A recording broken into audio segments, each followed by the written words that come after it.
Okay, sorry about that. I had to take a phone call really quick.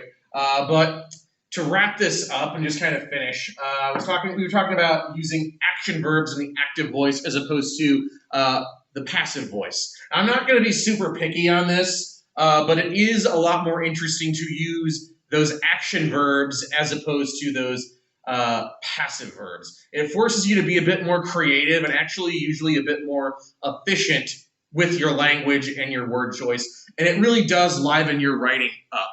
Um, the unfortunate part about this is that really the only way to get in the habit of doing this is if you're forced to, and it sucks so hard to get in the habit of using active voice over passive voice.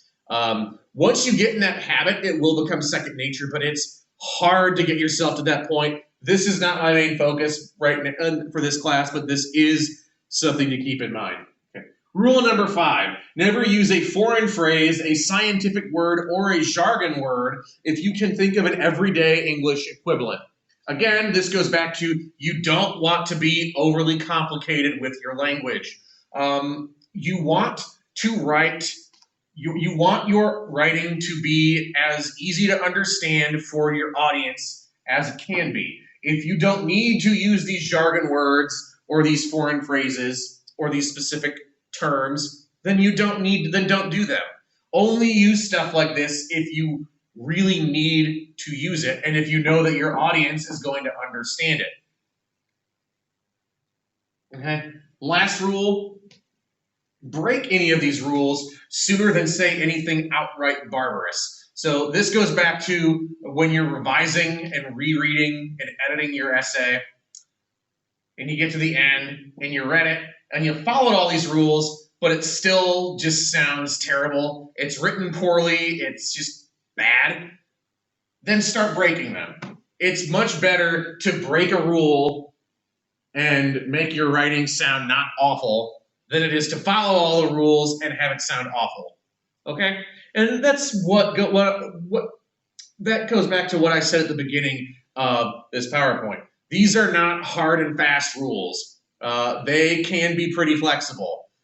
These are just guidelines and strategies and advice to follow to help you elevate your academic writing.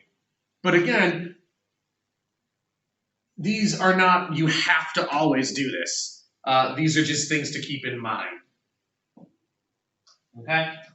And lastly, I have this here because this is definitely true for me, and I don't know if it's true for all of you guys, but I relate to this heavily. You know you're a writer when you're convinced every word of the manuscript you just finished is the worst thing anyone has ever written.